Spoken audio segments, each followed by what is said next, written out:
د رحمان په عاشقۍ کې سترګې وشوې چې څوک وایي عاشق ړوند دی هغه خوار شه چې په صدق شوې عاشق د پاک رسول په تورو زلفو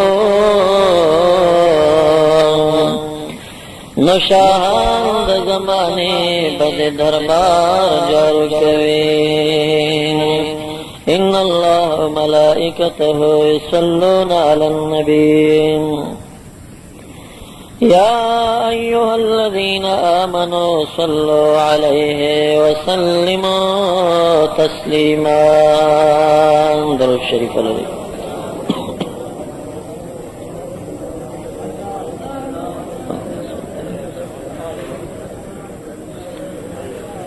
وصل وسلم على جميع الأنبياء والمرسلين وعلى كل الملائكة منهم المقربون وعلى عباد الله الصالحين.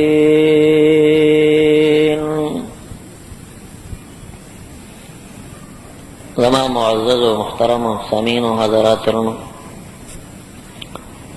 دا نننی بیان خلاصہ دا نبی اکرم سید عالم صلی اللہ علیہ وآلہ وسلم دا ارشاداتو پزمن کی پلفظ دا علیکم سرا مومنانو تا ترغیبات دی دا آغی ذکر دا نننی بیان خلاصت کم یو کار بچی داغی عملی کول ډیر پکارو مومنانو تباغا ډیر ګټورو نو د تحدید او د تیزوالی د پاره با مومنان نبی اکرم صلی اللہ علیہ وسلم په لفظ د علیکم سره مامورول دا عادت د نبی علیہ السلام او چې کلکه مسله وي په لفظ د علیکم سره ذکر کول.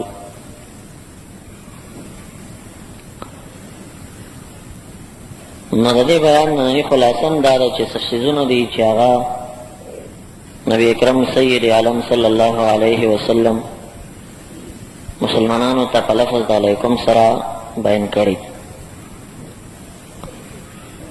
من جمله د هغې نه کثرت استغفار دی، ډیر زیات د رب ذوالجلال نه د ګناه مغفرت غوښتل. بیا الفاظ د استغفار چې کم معصور او منصوص دي په حدیثو ثابت دي هغه مختار او غوره دي، ورنه که یو سړی په پښتو زبان کې د رب ذوالجلال نه د خپلې ګناه بخښنه غواړي، الہ العالمین په ټولو زبانونو عالم دی او علیم بذات الصدور دی، نو هر زبان کې چې بخښنه غواړي د استغفار حکم کې صادقي. خو یو بهترین استغفار هغه چې مشتمل دی په لفظ د الحي القیوم باندې چې استغفر الله الذي لا اله الا هو الحي القیوم واتوب الیه. نو دا استغفار داسې استغفار دی چې د ترمذي شریف د حدیث د مضمون په بنا که د یو انسان دغه استغفار ووایي چې استغفر الله الذي لا اله الا هو الحي القیوم واتوب الیه، که د ده ګناه د دریاب د زګ عمره وي رب ذوالجلال به هغه ټوله معاف کړي. او بعضو روایتو کې دا هم راځي چې تعداد په لحاظ سره دا وویلی شي نو اتیاو کالو ګناهونه به الہ العالمین دغه انسان ته معاف. او جنتیان چې جنت ته ځي او لوړ لوړ مقامات رب ذوالجلال الہ دی ته ورکوي، نو قرآن کریم په حواله باندې رب ذوالجلال د هغې جنتیانو د حالاتو بیان مونږ ته کوي. ورځ د قیامت کې به بیا د عام عالم ته د رب کریم د اړخ نه دا اعلان کیږي چې دا کم خلق نن منعمین دي، انعام کرده شده دي، د جنت لوړ لوړ مقاماتو باندې فائزین دي، دغه خلق چې دي دوی دنیا کې څه عمل کړي. قرآن کریم په حواله د هغې عمل ښودلی کېږي چې وقلیلا ما باللیل یهجعون، وبالاسحار هم یستغفرون. دو وجه خای قلیلا ما باللیل یهجعون، د شپې ډډه به لګه لګوله، د شپې ډډه به لګه لګوله، یعنی د شپې به پاڅېدل او رب کریم ته به په قیام ولاړل، په سجده به پراته ول، تهجد به یې کول. او بله وجه ده وبالاسحار هم یستغفرون، د سحر په ټیم باندې به دی بخنې د الهه نه غوښتې، استغفار به یې ویل. بهترین په ټیمونو کې هغه د پیشنمي ټیم دی، اسحار د سحر نه او سحر د سحور نه. سحور پیشنمي ته ویلی شي. نو د احادیثو مضمون کې چې کم سحر راشي نو مراد د سحر نه د زمونږ او ستاسو سبعي نه دی. مونږ خو چې کم راکې مالداره دي او یا لږ تعلیم یافته دي، کالجیان دي، د هغوی سحر څه ټیم دی؟ 9 بجې یا 10 بجې. ناولي بېلمازه مردار را پاسېږي، د ناستې ټیم ته هغوی سحر وایي. د عامو خلکو سحر د سبعي مونځ دا سحر دی، سحر مونځ. شریعت سحر څه ته وایي؟ شریعت سحر وایي پیشنمي ته. وبالاسحار هم یستغفرون، د پیشنمي په ټیم باندې به دی د اله العالمین نه بخنه غوښته او استغفار به یې وایي. دا بهترین ټیم. او بل ځای راځي د نیکانو هغه ډلې او جماعتونه یادوي، نو په هغې کې یو عظیمه ډله د نیکانو دا ده چې والمستغفرین بالاسحار. رب کریم وایي بل هغه خلک چې هغوی د پیشنمي په ټیم د رب کریم نه بخنې غوښتې دي، دغه بهترین ټیم. بیا دا استغفار څه یو ځل ویل نه دي چې بس یو ځل ووایه او خلاصه شو. محمد رسول الله صلی الله علیه وسلم به په شپه او ورځ کې 100 کرته استغفار لسته. معصوم دی، پاک دی. لیغفر لك الله ما تقدم من ذنبك وما تأخر. بشارت ورته دا راغلی چې ستا مخکې وروستو خطیات ټول رب کریم معاف کړي دي. هغه ته څه پاتې خو نه، معصوم دی، پاک دی. او هغه د ورځې 100 کرته استغفار وایي، شپه ورځ کې 100 کرته استغفار. دا هغه ښکاره عمل ده، دا کړی دی. شاید پټ د دین هم زیات استغفار ویلی، خو هغه یې د خلکو نه پټ ساتلی. ډېر عملونه به نبي اکرم صلی الله علیه وسلم یا پټ کول یا به یې پرېښودل، د دې وجې نه چې الله یشق علی الامه، مسله امت ته ګرانه نه شي. که رسول الله مبارک 10 زره 15 زره 10 زره کرته استغفار ویلی وی ښکاره، نو بیا به امتیان هم ویلی، بیا بار چا نه شوی ویلی، امت ته مشکل جوړېده. نو هغه 100 کرته استغفار ووایي، خو امت عقل لري، فکر لري چې یو معصوم پیغمبر د ورځې 100 کرته استغفار وایي، نو موږ او تاسو خو پکار ده چې کم څه کم د 1000 کرتو نه استغفار زیات ووایي. او استغفار هم د زړه نه وویلی شي. بر زبان تسبیح و بر دل گوهر، این چنین تسبیح کی دارد اثر. تاسې تسبیح نه چې په خوله باندې استغفار دی او لا اله الا الله ده او نور خلکو څه خبرې کوي په منځ. نه، تفکر غواړي، مراقبه غواړي، ناسته غواړي. الذين يتفكرون في خلق السماوات والارض ربنا ما خلقت هذا باطلا سبحانك فقنا عذاب النار. حدیث مبارک کې راځي قلت الکلام، لږې خبرې، صمت، چپوالی، دا فائدہ د څه شي کوي؟ یفید التفکر، دا انسان ته تفکر پیدا کوي. او التفکر یفید الحکمت، او تفکر او مراقبه چې کوم ده دا القا د حکمت کوي، انسان ته حکمت ورکوي. ومن یؤت الحکمت فقد اوتی خیرا کثیرا، چاته چې حکمت ورکول شي الهه وایي دته یو لوی خیر ورکولی شي. د حکمت ډېرې ترجمې شوي دي، چا به یې په علم معنا کړي. او عمدت تعویل د حکمت چې کوم دی دا باطني القا ده، شرح صدر دی. او من یرید الله به خیر یفقهه فی الدین، او بل ځای وایي چې یشرح له صدره، سینه ورته شرح صدر کړي. دا ضروري خبره. په پړ پړو په لوستلو باندې د اوراقو علم راشي، د سینې په کلاوۍ او شرح صدر باندې اصلي علم ته انسان ورسي. د ډېر ملیان ګورم یو معمولي مسلې پوښتنه ترې نه وشي، هغه د دې نظر نه تېره شوې نه وي، خپل فکر، خپل عقل، خپل اجتهادي قوه هغه کې نه وي، نو مسلې حل نه شي کولی. هغې وجه دا وي چې هلته زړه بند وي، شرح صدر نه وي، استغفار نه وي، ذکر نه وي، د زړه سترګې ړندې وي. ولكن يعمل القلوب التي في الصدور، هغه زړونه ړندېږي چې کوم په سینو کې پراته دي. الهه داسې وایي هر چا ته لا تعمل ابصار، سترګې د هر چا نه وي ړندې، لیکن زړه د ډېرو خلکو ړند وي. نو دا لا اله الا الله یعنی ذکر او دا استغفار دا هغه بهترین کار و امت دپاره قیمتي نسخه وه. نبی اکرم صلی الله علیه وسلم دا په لفظ د علیکم سره خطاب کړه، وایي ابوبکر صدیق رضی الله تعالی عنه راوي دی، او د حدیث ذکر چې کوم دی امام ابو یعلا په مسند کې کړی دی، او علامه هیثمی په مجموع الزوائد کې کړی دی، او علامه طبرانی په معجم کبیر کې کړی دی، او دارنګه دیلمی په مسند الفردوس کې کړی دی. علیکم بلا اله الا الله والاستغفار والاکثار منهما. محبوب فرمائے علیکم بلا الہ الا اللہ، اے امتیانو تاسو باندې کلمه لا الہ الا اللہ ورت کول لازم دی، تاسو باندې لا الہ الا اللہ ویل لازم دی. عمر کې یو کرت محبوب وی والاکثار منهما، ډیر ډیر کرتے لا الہ الا اللہ ویل دا پتا سو لازم ډیر ډیر.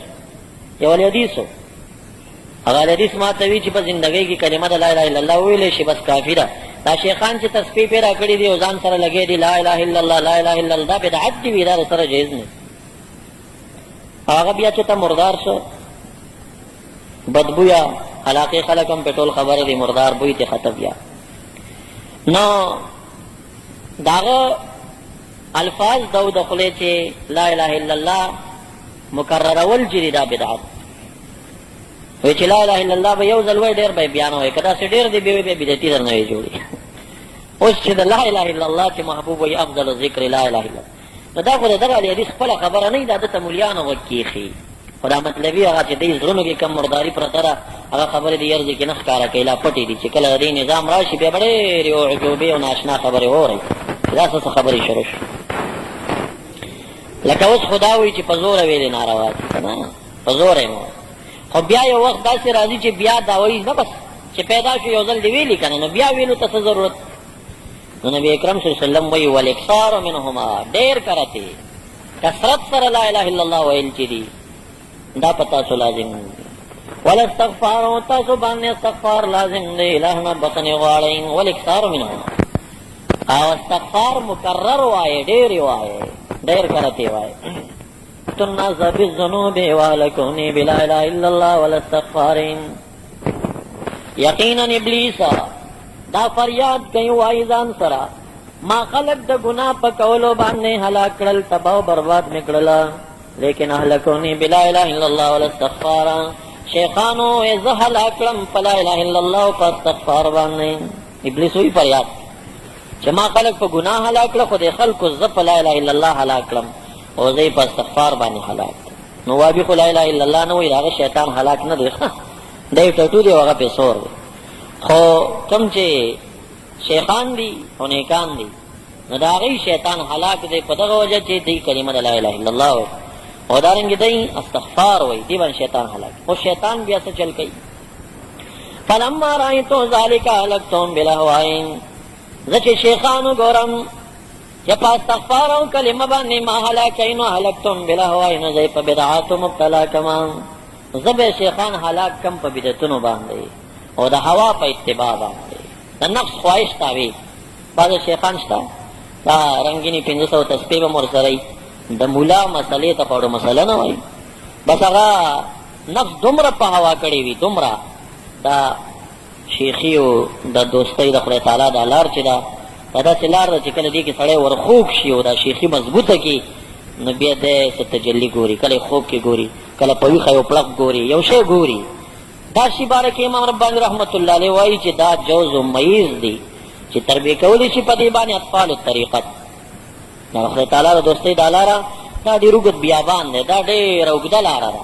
نو چې اوږده لاره ده نو چې شیخ په دې لار روان شي چې څپړق او پړق ونه ګوري بیا ناامیده شي، ستړی شي چې یاره دا خو لس کاله مې وشو شیخي کومه څه پته یې نه لګي. نو یوه تجلي ورته وښودلی شي، یو پړق کله په ویښه وګوري، کله په خوب کې ښه خوب وګوري، کله څه وګوري. نو داس کمال نه وي دومره او نه دا داسې کرامت یو داسې صحیح.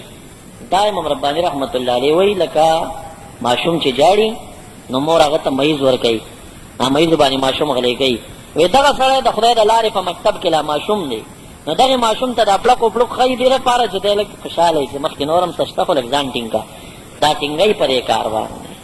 نور باقي ډېر سادهګان داسې چې هغه همدې شیخۍ کې خواږه لاړ شي په مانځه ودرېږي سترګې پټې کړي چې ګوري بیا یو څه شی ورته ښکاري که نه، هسې چې ښکاري د هغې پسې روان وي. نو سوچ خو یې نه دی چې زه عبادت کې ولاړ یم، زه به له خلکو ته ګورم که خپل خالق تفکر وکړم. هغه کارونه په ځای پاتې شي، د خالق تفکر د مخلوق په تفکر کې دی ننوځي. امام رباني رحمت الله علیه څومره ښکلې خبره کوي، ان کې دیده می شود و شنیده می شود و گفته می شود، همه غیر اوست تعالی به کلمه لا نفی باید کرده. ای انسانه څه چې دې په غوږونو واورېدل، ای انسانه څه چې دې سترګو ولیدل، ای انسانه چې ستا په ژبه رالل، دغه یو خدای نه دی ګورې، د خدای نه اخوا بل شی دی، ځکه خدای تعالی څوک کتی نه شي او د خدای تعالی خبرې هر کس ناکس اورېدی نه شي. چې اواز درته د غایب نه وشو نو دا خدای نه دی کړی، دا به یو بل چا کړی، خدای نه دی. نو ځکه درته وایي چې همه غیر اوست تعالی، خالق تعالی نه دی. که ته د خدای تعالی دیدار غواړې او د خدای تعالی دوستي غواړې، به کلمه الا نفی باید کرد. شیخه چې سترګې دې پټې کړې او څه دې ولیدل او څه دې واورېدل، فلا اله الا الله کې په دې لا باندې دا نفی که چې دا مې نه دي پکار، زما خدای تعالی پکار. خدای تعالی خو کتل کېږي نه که د هغه خبرې خو تا اورېدی نه شي. نو د دې وجې نه بعضې ډېر شیخان دې کې اخته شي.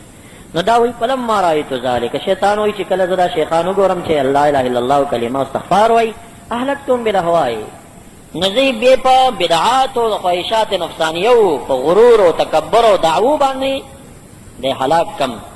وهم یحسبون انهم مهتدون، بیا د دوی دا ګمان چې سمه لار باندې یو. فلا یستغفرون، وایي بس بیا استغفار نه وایي. بعضې داسې هم شته چې شیطان یې دومره په مخه پسې واخلي چې د یو نیک سړي په شکل ورته په ویښه شیطان ښکاره کېږي. دا روان وي روان یو ځای ډېر داسې ځایونو ته ورسوي، بیا ورته وایي چې دا عبادت د خدای تعالی خو سړی دې دپاره کوي چې یقیني مضبوط شي. ستا یقین مضبوط شوی دی، نو اوس که ته کله مونځ کوې او کله نه کوې که نه، نو بس ته اوس خلاص شوې. د کوټې نه څه طالبان راغلي وو، ما ته قصه کوله، ویل ته یو پیر پیدا شوی دی او هغې ډلې ته ذکریه ډله وایي، ذکریه. او هغې چې د مریدانو ته وایي چې بس یو ذکر کوئ بس، او نور اخوا ته ذکر تر هغې کوئ چې یقین هم پیدا شو. چې یقین مو مضبوط شه، بیا د هغې نه اخوا عبادت به ستا خپله خوښه ده، کوې کوې نه کوې. دا دومره ضروري خبره بیا نه. نو دا په دې شیخۍ کې دا اوس ګمراه شوي دي، حد ته رسېدل. هلته قرآن کریم کې دا راځي چې واعبد ربک حتی یأتیک الیقین، د خدای عبادت کوه تر هغې پورې عبادت کوه چې تا ته یقین راشي. نو مراد هلته د یقین نه مرګ دی، مرګ مراد د یقین نه شی یقیني دی. نو یقیني شی خو مرګ دی که نه. نو واعبد ربک حتی یأتیک الیقین، خدای تعالی وایي تر هغې عبادت کوه چې مرګ درته راشي. نو دا جاهل بیا دا ترجمه خلکو ته کړې ده چې د آیت دا معنا ده چې واعبد ربک تر هغې عبادت کوه حتی یأتیک الیقین، چې یقین دې مضبوط شي. او چې یقین دې مضبوط شو بیا نور که کوې که نه کوې څه خبره نشته. نو دا سوچ بیا نه کوي چې انبیا علیهم السلام یقین خو مضبوط و، نبي اکرم صلی الله علیه وسلم دا مرګه پورې تهجد ولې نه پرېږدي، دا جمع ولې نه پرېږدي، دا مونځ ولې نه پرېږدي. کم پیغمبر بیا هغه عبادات پرېښي. اخو به چې څومره وخت تېرېدو سخا به یې زیاتېده، عبادت به یې زیاتېده، خپې مبارکې به یې په عبادت کې وپړسېدې چې رب کریم ورته آیت نازل کړي طه ما انزلنا علیک القرآن لتشقى ان هي الا تذکرة لمن یخشى. طه اے انسانا، یا رسول الله علیک السلام، ما انزلنا علیک القرآن، مونږ نه دی نازل کړی په تا باندې قرآن کریم دې دپاره لتشقى چې ته ځان په مشقت کې وغورځې. تا خو پې خپې وپړسولې. قرآن کریم خو یوازې دې دپاره نه و چې ټوله ورځ به ولاړې د شپې به تهجد کوې او ټوله شپه به پې ولاړې او خپې به دې پړسېږي. ان هي الا تذکرة لمن یخشى، دا چې څوک د خدای تعالی نه یېرېږي او نیکان یې د هغې دپاره ما یو نصیحت لېږلی دی. بس مونځونه هم پې کوه، خو دومره ځان پې مه ستړی کوه. ګوره ما تا ته ترغیب را کوي چې تهجد کوه، قیام کوه، ودرېږه ډېر. خو نبي علیه صلات وسلام دومره تهجد کړي و چې اوس کنټرولوي چې نه ته لږ ځان څه ګزاره کوه. ما انزلنا علیک القرآن لتشقى، دا زمونږ و د هغه فرق دی. مونږ ته د سخا امر کوي چې سخا کوئ، پیسې ورکوئ پیسې. محبوب ته څه وایي لا تجعل یدک مغلولة الی عنقک ولا تبسطها کل البسط فتقعد ملوما محسورا. محبوب دا لاس دې داسې تړلی مه ساته چې سخا نه کې. ولا تبسطها کل البسط، خو لاس داسې مه نیسه چې څه درته راځي ټول خلکو ته ورکې. درمیانه حال کې چلېږه. ګوره هغه ته درمیانه حال ځکه هغه ډېر سخي و، دا ډېرې سخا نه یې کنټرول کړه چې دومره ډېر هم نه لکه دا ته چې لګیا یې. جامې ورسره نه وي، بوډۍ زنانه راغله وي ما ته کمیس راکړه. نبي اکرم صلی الله علیه وسلم مانځه ټیم نږدې دی، کمیس یې وایست هغه ته یو لنګ کې کور کې ناست. په تمه دی څوک به کمیس که راوړي بیا به جمع ته بلال صاحب آواز کوي د مانځه ټیم دی او کمیس نشته چې بهر ته لاړ شي. په دې وخت کې آیت ورته راغی جبریل علیه السلام چې لا تجعل یدک مغلولة الی عنقک، لاس ستونې پورې تړه مه چې بخیل شي، داسې مه کېږه. ولا تبسطها کل البسط، خو دومره سخي کېږم مه چې لاس دې داسې کوله ونیولې فتقعد ملوما محسورا، بیا ناست دې ځان ملامته کې. نو دا د نبی اکرم صلی الله علیه وسلم هر صفت کې داسې کمال دی چې انسانیت کې د هغې صفت ساری بل چا کې نشته. عرض مې دا کو چې محبوب کومه مسله چې ضروري وي امت ته هغه په لفظ د علیکم باندې یاد. نو استغفار یو بهترین کار دی او دا وظیفه کوئ همیشه. یو خو لارې سفر پې ډېر ښکلی لنډېږي، چې څومره لرې سفر دا تسبیح راواخلئ. نعم المذکر